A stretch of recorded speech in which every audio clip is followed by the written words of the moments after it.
Good morning. Good morning. I continue to talk on this text, opening the hand of thought. Last time, I started to talk on the paragraph 2 of page 111, if you have this text. Let me read this paragraph. Last time I only talked about 3 or 4 lines, the beginning of this paragraph. So let me read from the beginning of the paragraph. He said, in Buddhism as religion, Zazen, in which we let go of all these human thought and feelings, is the foundation of our lives. It is Zazen that protects, guides, and gives strength to our daily actions, as well as to our lives as a whole, and in turn to the society in which we live. I talked until here last time, and Okumura Roshi continued. Therefore, we can say that Zazen is for the Buddhist much as God is for the Christian. Psalms 46:10 says, "Be still and know that I am God." Zazen certainly actualizes this in the purest way. In Luke 17:20-21, there is, "The kingdom of God comes not with observation. Neither shall they say, Lo here or Lo there.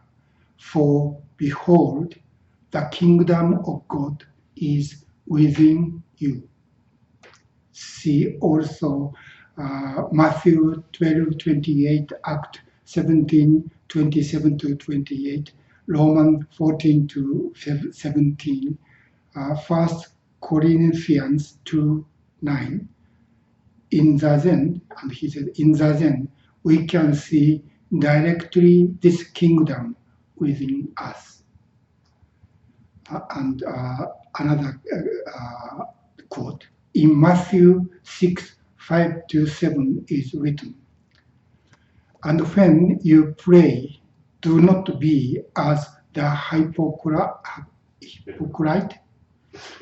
are, for they love to pray, standing in the synagogues and at the street corners, to be seen by other people. I assure you, they have been paid in full. But you, when you pray, enter your inner room, and with your door closed, pray to your Father, who is there in the secret place, and your Father, who sees in secret, will reward you.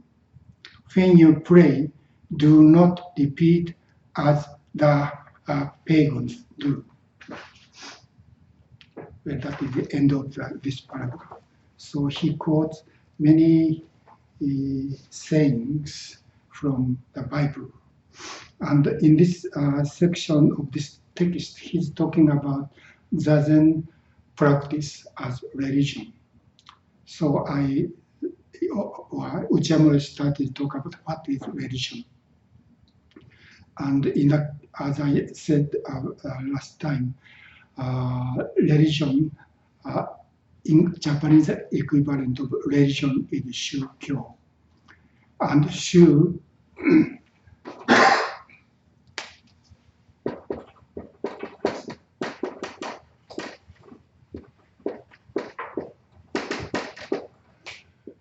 means truth or reality, and kyo is teaching. So shukyo literally means teaching about the reality or truth. And this truth or reality refers to the Dharma Shakyamuni awakened to. and he taught about that truth or reality using words. That is what Shukyo means. So Shukyo actually refer to Buddhism. Buddha's the Dharma Buddha awakened to or discovered, and what he taught about that Dharma. But when Japanese people need to translate English word religion, they choose this word as an equivalent of religion. So when Japanese people like Okumura Roshi use this word Shukyo, they basically thinking about Buddhist truth or reality Buddha discovered and what Buddha taught about that reality. So that is how Okumura basically understand what religion is. But religion is also used as a equivalent any things or activities, human activities based on some kind of spirituality. From the very primitive or natural religion, like a shamanism or other very beginning early religions, and religions such as Christianity and other religions and Buddhism. So religion or shukyo become very vague word. It could include anything from the Buddhism, Christianity, and Islam, and even the superstitions can be called religion. But basically, when Okumura talks about Zazen is religion, or Zazen is a practice of religion, he's talking about Buddha's teaching. But he also thinks the essence of religion. Basically, he studied Buddhism, of course, and Christianity. He studied Western philosophy when he was a university student. And he thought in order to deeply, clearly understand Western philosophy, he thought he needed to study Catholic theology. So he studied Christian theology at a seminary while he was a teacher. He taught philosophy and mathematics at the Catholic seminary in Japan. And he studied Catholic theology. And after 6 months, he found he couldn't become a Catholic, so he left.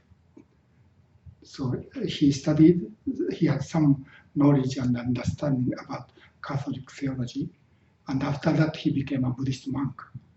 But he continued to read Bible. And he said, after he started to practice Zazen, he started to understand the meaning of Christian teaching, or teaching by Jesus. So how he understands these words, sayings from the Bible, is from Buddhist point. He interprets these teachings from Buddhist point of view. So for him, for Okumura Roshi, any religion or any teachings is basically that materials or resource to study the self, to study who we are. So he doesn't really want to belong to certain religious organization. He became a Buddhist monk because it's a most convenient method to really practice Zazen. He only practiced Zazen with Sawaki Roshi, and he never practiced or trained at the official Soto Zen monastery. He simply focused on sitting Zazen practice with Okumura Roshi. So Okumura Roshi doesn't care about the theology or Buddhist teaching philosophy or Soto Zen teachings or doctrine. but he studied all of that kind of text or teachings as a resource to study who he really is.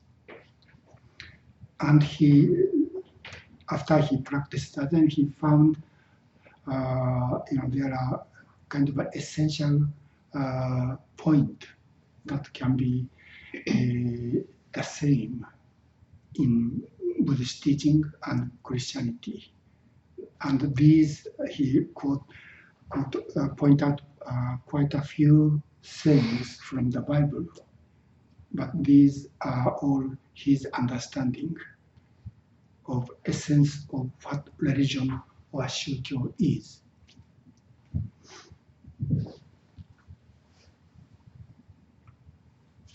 Last time I talked about only one word in the first part of this paragraph, that is in this translation, foundation.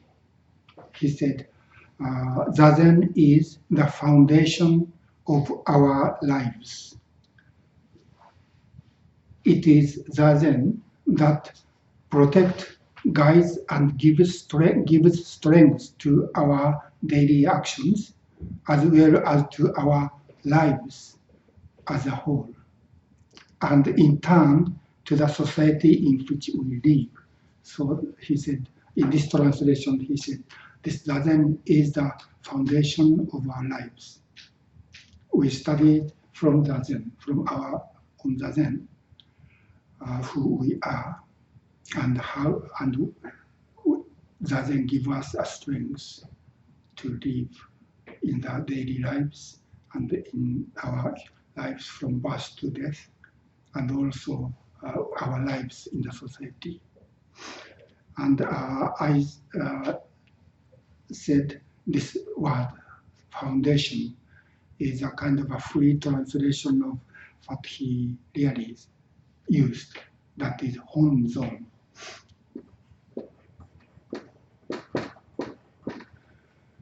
Honzon literally means principal Buddha. Each building has its own principal Buddha as a statue enshrined in the Buddha hall. In Soto temples, Shakyamuni, that is Shakyamuni is enshrined as a principal or primary Buddha. And in Pure Land Buddhist temples, they enshrine Amitabha Buddha. And in Shingon or Vajrayana schools, their primary Buddha or Honzon is Vairochana or Mahavairochana. So each school or each temple has its own primary Buddha. And that is what the word Dogen, not Dogen, sorry, Okumura Roshi used. But in English, to English readers, this word primary Buddha or Honzon doesn't make sense.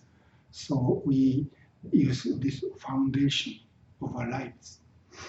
And I think it's okay in this sentence. But this translation can be a problem when we read the next part, following part of this paragraph. That is, so that is where I start today. Therefore, so Zazen is a Honzon and or the foundation of our lives. And Okumura said, therefore, we can say that Zazen is for the Buddhist much as God is for the Christian. I think this is amazing saying. Our Zazen is like a God. Do you believe this? I don't think so. To me, when I read in English, why Zazen could be God? But when I read in Japanese, and the word he used, this Honzon, the principal Buddha. So he said, Zazen, in Zen tradition, this Zazen is a primary or principal Buddha. Then Buddha and God can be, parallel. But if Buddha is missed and we think Zazen and God is the same thing, this doesn't make sense at all, I think. But that if we say equivalent of Zazen practice in Christianity, something like a prayer. Prayer can be, the parallel with our Zazen practice. So this is a kind of a translation problem. Buddha and God can be, parallel in Buddhism and Christianity. And Zazen, in our Uchiyama Roshi says, Zazen is primary Buddha. Zazen is Buddha. We need to understand what is logic. And my understanding of what Uchiyama Roshi is saying here is, this is Zazen. And in our Zazen, we let go of our thought, any kind of thought. Thought means in our mind, we produce many different kinds of thoughts using words, concept, logics. But in our Zazen, we let go of any thought, even the thought or understanding or knowledge about what Buddha taught. Of course, when we sit, all different kind of thoughts are coming and going, and some thought is really delusive and ridiculous. But sometimes I have a thought about Dharma, and sometimes I feel, I have a very clear understanding of what is said, for example, in the Heart Sutra, of what is said in Shobogenzo. But all that is all thought. So even that is a lofty, profound thought I had to let go. And when I stand up from Zazen, at the end of Zazen, I forget what I understood. So even that kind of, profound thought, thinking should be let go. So we let go of all thought thinking, not only so-called self-centered, egocentric idea, but we have to let go of even my understanding of Dharma. By doing so, what we do in this Zazen, not what we do, what we not do, and what is actualized, what is happening, is by letting go of whatever we think, we put our entire being, including this thinking, on the ground of the reality itself. That means this that is thinking, that is sitting, is 5 skandhas, our body and mind. 5 skandhas are rupa, that is material, in our case body is rupa, and other 4, sensation, perception, formation, and consciousness are the function of our mind. By letting go of all production from our mind, we put our entire being, entire 5 skandhas, on this ground of emptiness or interconnectedness. So we put more, not more, we, by letting go or by not grasping or thinking what we think is right or correct or variable. Those are all production from our karma. Karma means our experiences from our birth. So we put more emphasis or value on this ground in which our 5 skandhas are existing, coming and going. within our thinking, we think, this is me, and I am doing this practice. And by doing this practice, I can get certain desirable thing, or we can achieve something we are looking for. But we let go of even that kind of things by putting our entire being, entire five skandhas on that ground of reality. And we find that these five skandhas are part of this interconnectedness.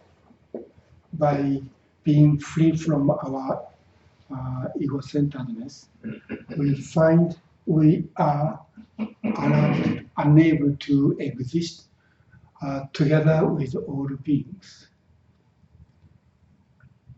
So this is self, but when we let go of this personal self, we found this entirety of interconnectedness is the self.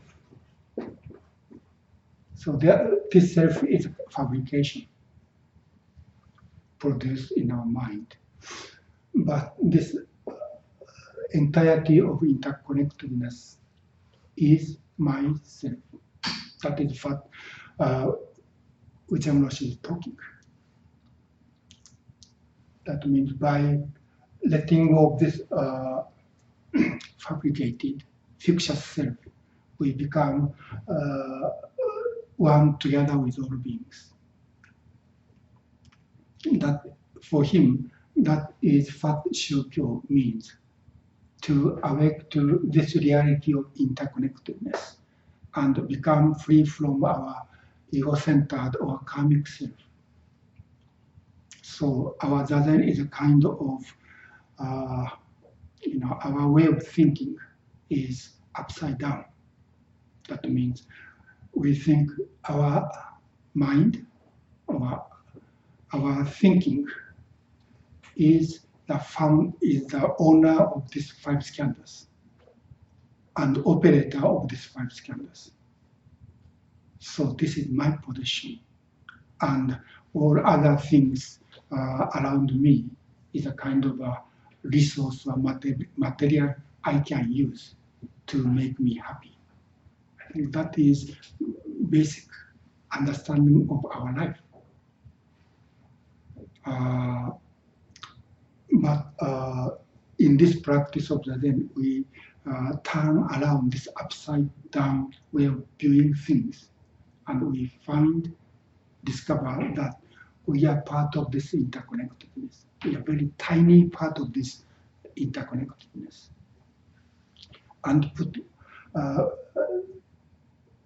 by sitting, we become free from this clinging to the small self, and by opening the hand of thought, and put our life on the basis of interconnectedness. That is what Shukyo means to Okumura Roshi. So this, in Buddhism, this entirety of interconnectedness is called Tathagata, or Buddha, or Dharma body.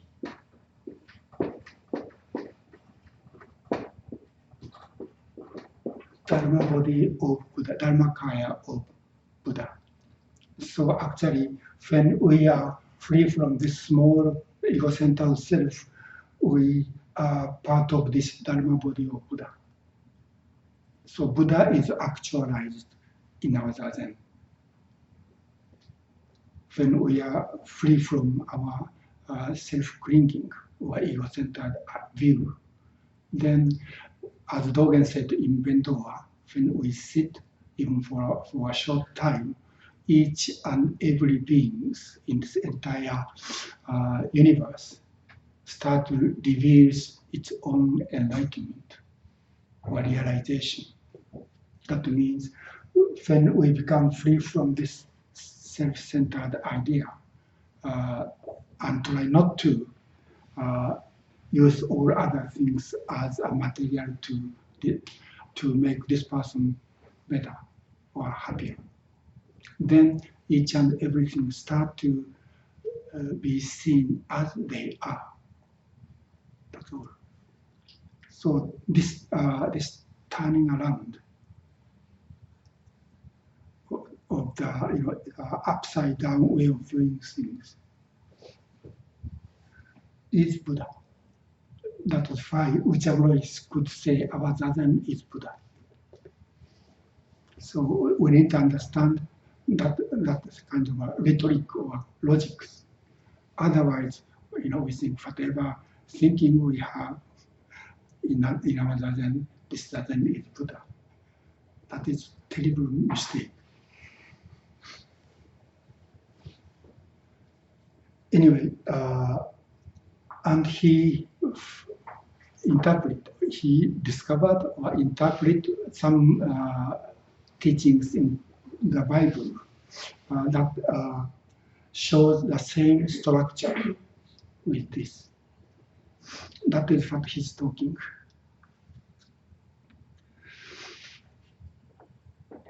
So when we read this sentence, therefore we can say that Zazen is for the Buddhist much as God is for the Christian. Please don't surprise. And first quote from the Bible is from Psalm, and this is very well-known sayings among the Buddhists and Christians who are interested in religious dialogue, particularly between Zen people, Zen Buddhist, and mainly Catholic priests. Some Catholic priests are very interested in Zen, and actually they practice Zazen, even though they don't call it Zazen. Anyway, so this saying, be still and know that I am God. It's very well-known saying, be still, be quiet, and know I am the God. In this case, be still means letting go of whatever we think and we argue. As a thinking, what I think and what other people think are different. Especially, between Buddhists and Christians, there are many different things. But when we let go of this argument, or intellectual understanding and discussion or argument, we all within this network of interdependent origination. So this saying, be still and know I am God, means this interconnectedness is reality. But what we think about our lives is not reality. It's a personal or partial perspective. So we only see from my position in the interconnectedness, and other people see from other position. So no one, because we are inside of this network, we cannot see as an object this entirety, because I am part of it. That means, we are all in this room, because I can see only this part of this room, and you can see, from different perspectives. So what I see and what you see now is different.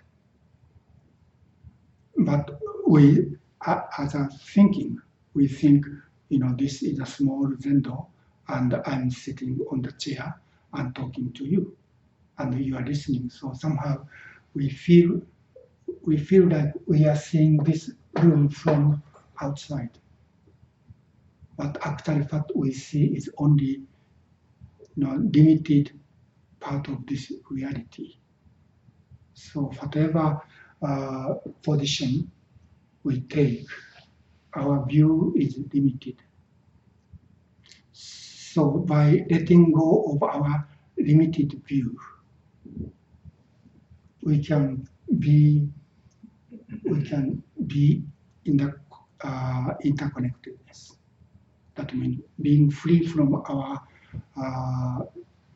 personal view. We can share the same, the different views with other people. Otherwise, we think my view is absolutely correct, and any other view that different from my view is wrong, or mistaken, or incomplete. That is how we usually think. But Zazen practice allow us to become free from this clinging to our self-centered perspective. Of course, we cannot live without this self-centered idea or perspective. But it's important to become free from it, even a little bit. That is what the Zen practice allow us to do. And this saying from Old Testament, that is, be still and know that I am God, sound like we become quiet and let go of whatever we personally think, then we can know this is God. According to Okumura Roshi, God in Christianity is a totality of this interconnectedness throughout, this is space and this is time. So within space and time, things happening. But basically, Okumura Roshi's understand about Christianity is, it is said God created this universe within 7 days, but and He rested. That's why 1 week is 7 days, I guess. But Okumura said His creation is not completed within that 7 days, but the process of creation still continues.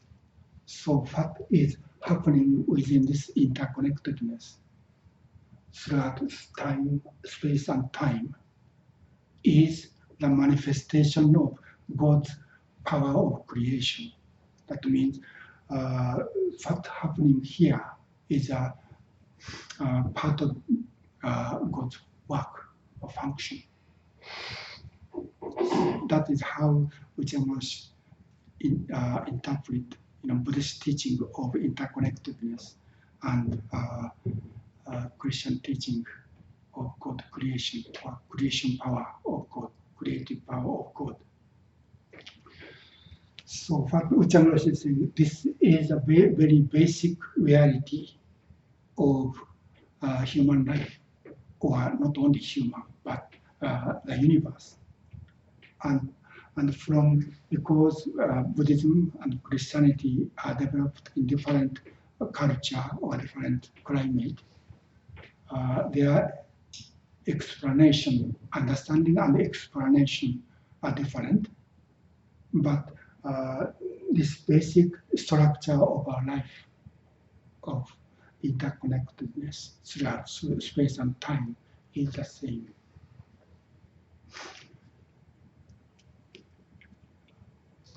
But in the interface dialogue, this sentence is always mentioned only as one sentence, and I was not interested in what is the context of this saying from the original Bible. I never interested in that. So this sounds like our Zazen, be still and know, I am God. So this time I become interested in what the context this saying is said. And this is the only quote from the Old Testament in this list, which I lost the list of quotes. So yesterday I tried to read that part of some.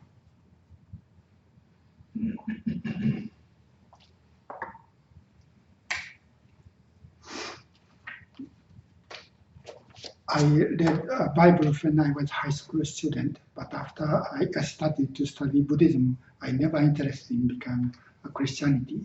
So I have no understanding at all about Christian theology. So I cannot say anything with confidence. So maybe you know better than me. So I'd like to ask you to teach what this means. Well, this quote is from some Zazen 46.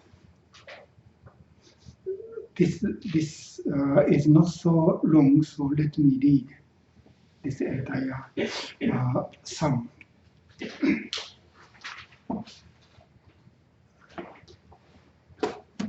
It said, God is our refuge. So it's like a three refuges in Buddhism. God is our refuge and strength, a very present help in trouble. So God helps us when we are in trouble. Therefore, we will not fear, though the earth should change, though the mountains shake in the heart of the sea, though its waters roar and foam, though the mountains tremble with it tumult, T-U-M-U-L-T, tumult. So here it says God is our refuge, and we don't have fear even in a very difficult situation. God gives us a strength. There is a river whose streams make glad the city of God, the holy habitation of the Most High. God is in the midst of the city. It shall not be moved. So, this God is in the city, in the midst of the city, and it shall not be moved. It's like this Honzon. Honzon is the center of the temple, and it should not be moved. It should be always there. We have to move anything else, but this Honzon should not be moved, same as God. God will help it when the morning dawns. The nations are in an uproar. The kingdoms totter, T-O-T-T-E-R, totter. He utters his voice, the earth melts. The Lord of hosts is with us. Lord of hosts with us. The God of Jacob is our refuge. God of Jacob. Come, behold the works of the Lord. See what desolations he has brought on the earth. This is interesting. He, as his work, what desolations he has brought on the earth. So did God brought desolation to the earth? I don't really understand what this means. He makes words cease to the end of the earth. So by bringing this dissolution, somehow God makes words cease to the end of the earth. So that was the kind of the way to make peace. I don't understand this logic. He makes words cease to the end of the earth. He breaks the bow, B-O-W, bow, and shatters the spear. He burns the shields with fire.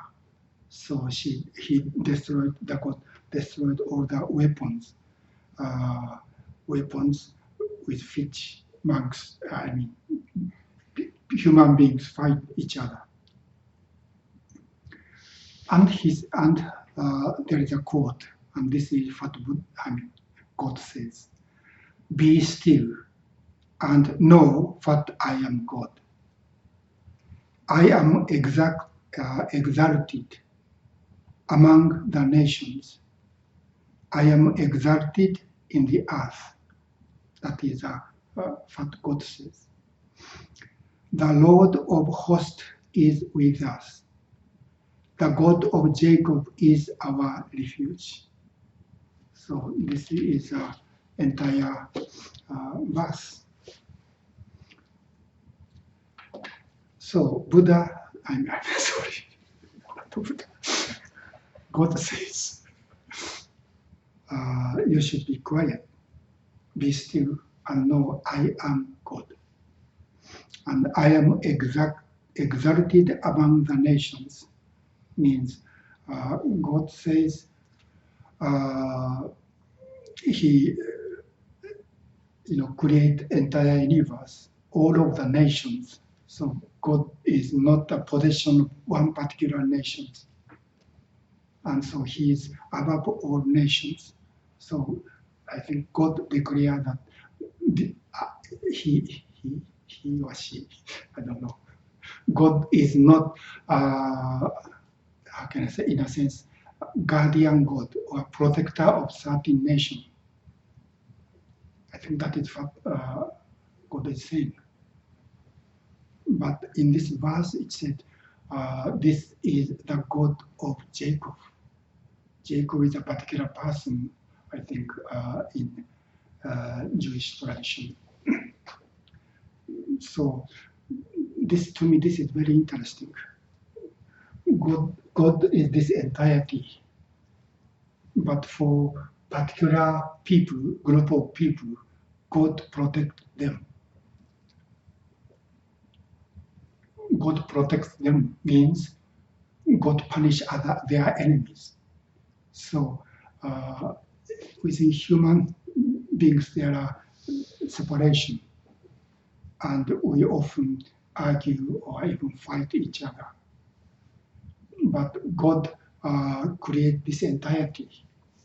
But when we are, separated with other people and have conflict or fighting, then both groups think this God is protector of this or that.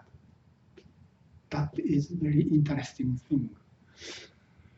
This means, I think, as a logic, God is absolute, but our view, personal or group, is relative or kind of dualistic.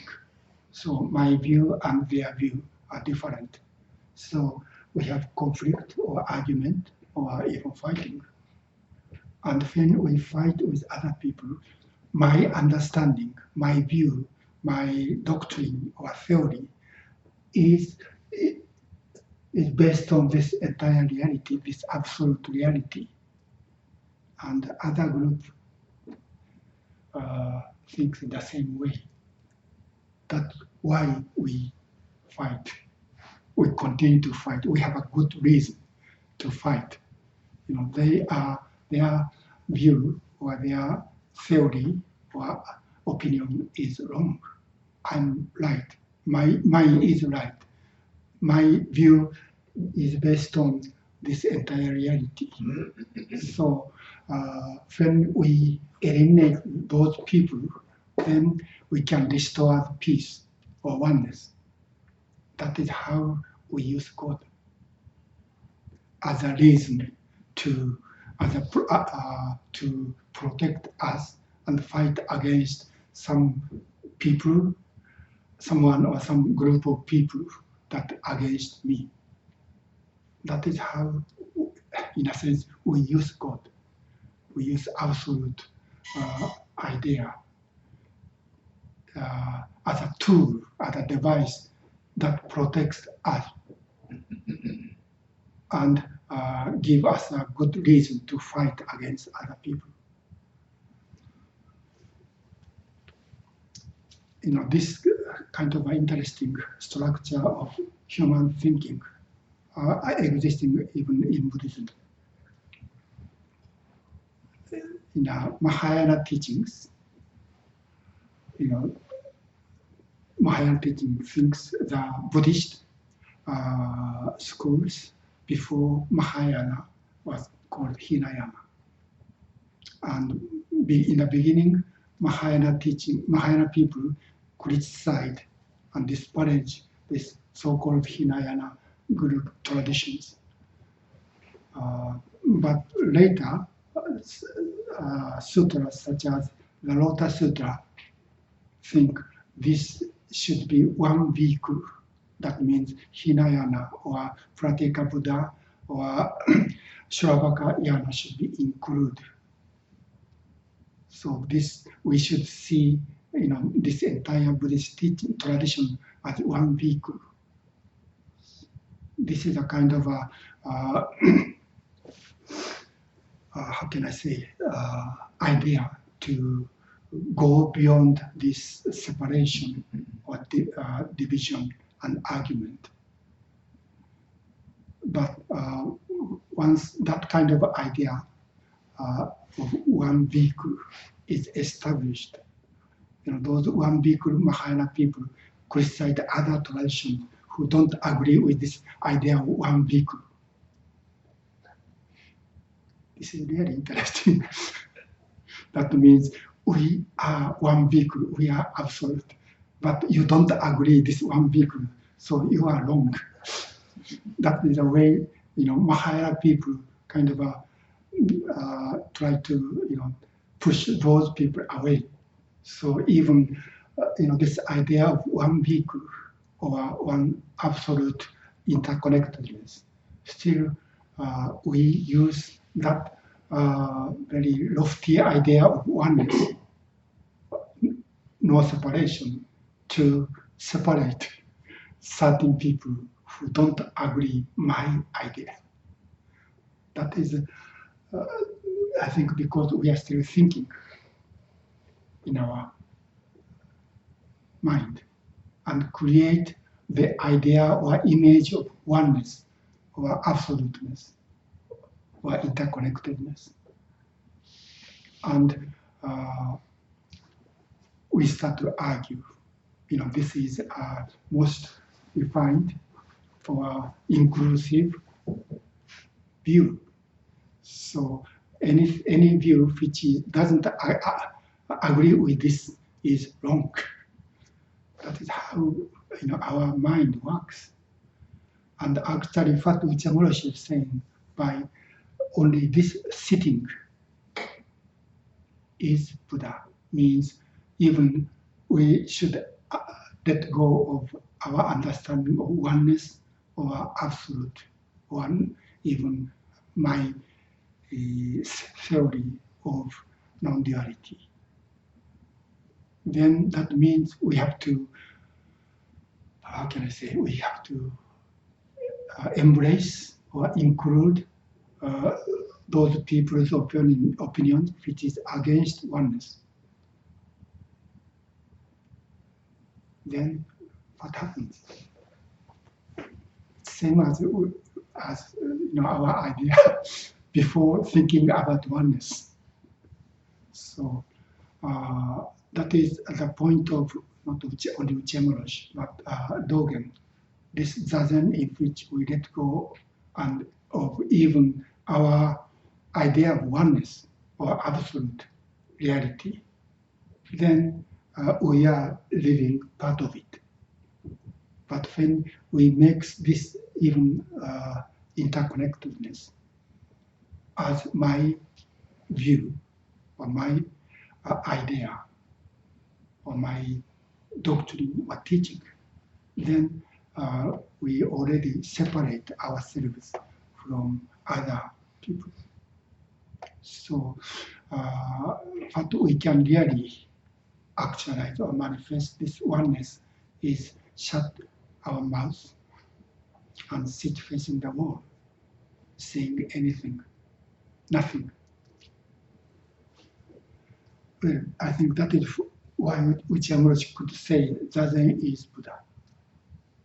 When we start to think about any idea about Buddha, that it become an idea or concept. So in Dogen's tradition, this Zazen is called Gyobutsu.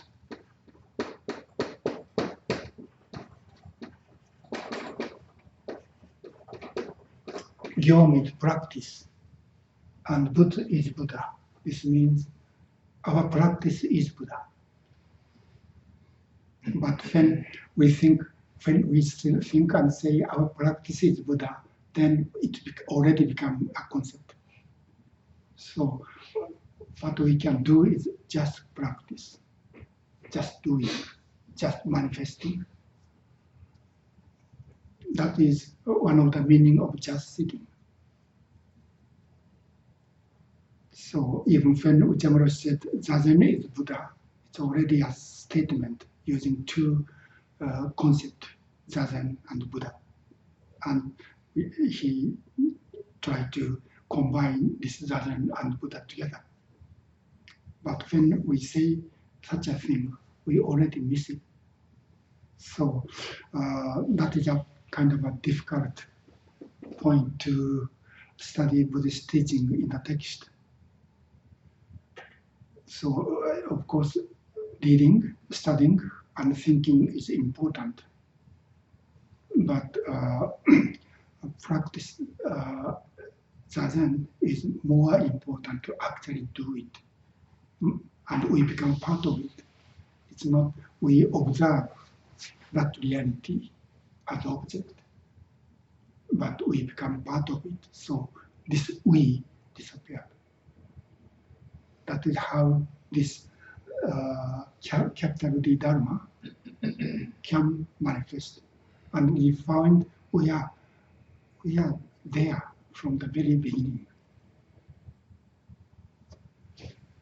Well,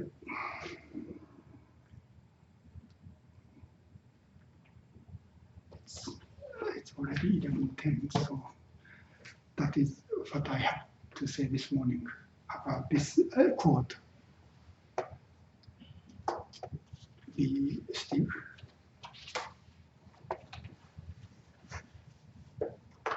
And no, I am Buddha. No.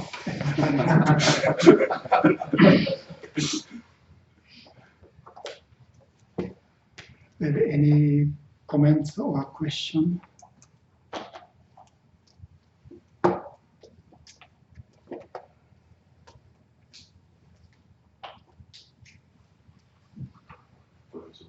Please.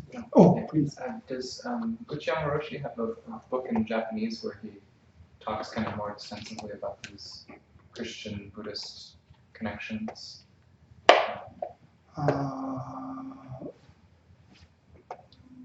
Not in a particular book, but one time he gave part of his first book, Jiko. He wrote some essays based on his talk given at a Christian high school.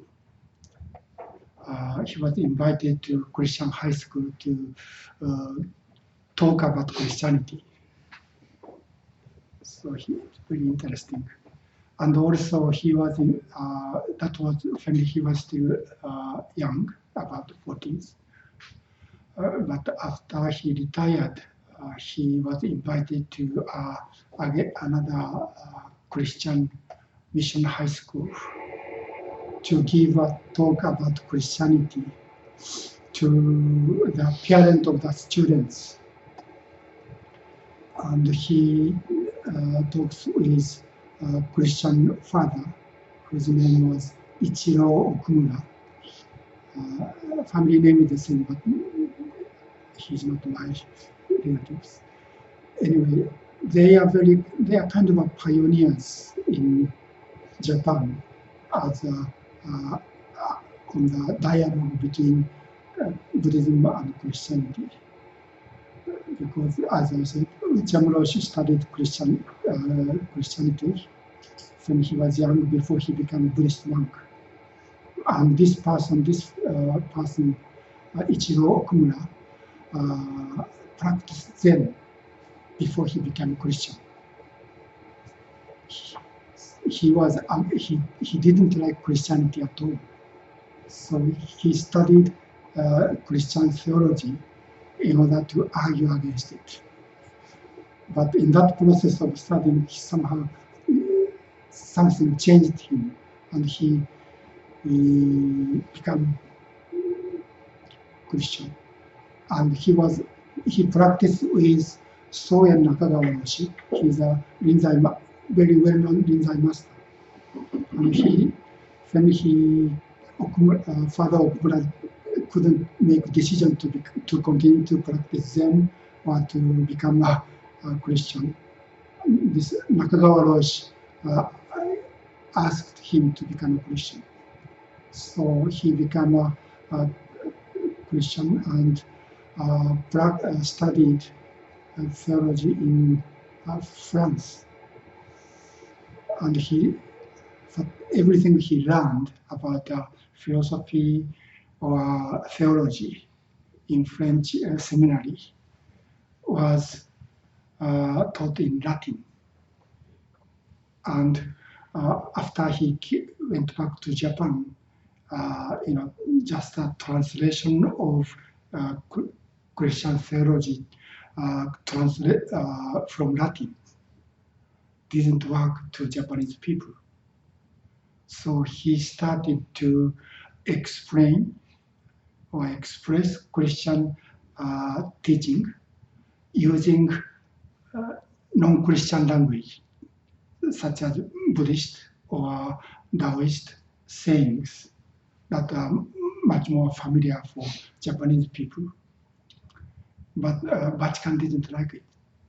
So Vatican prohibited him to do any writing. That was before 1962. There is a big change in Catholic around that time. So he had to be quiet until then. But after that change, he became very popular and well-known father both in Japan and in the world of Catholic in the world. And he often travels to teach, meditation in the Catholic communities.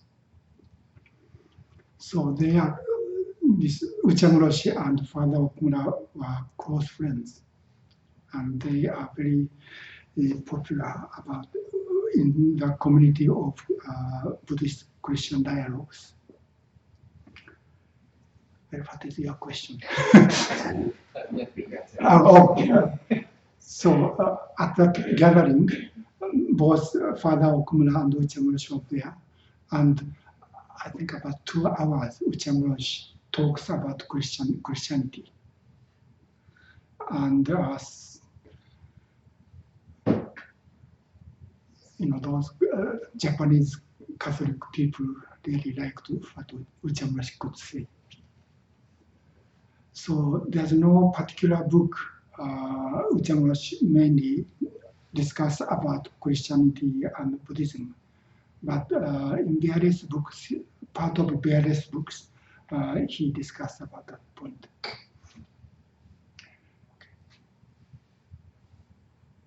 anything else. Okay, next few times I have to talk on quote from Bible, so I have to study. Okay, thank you.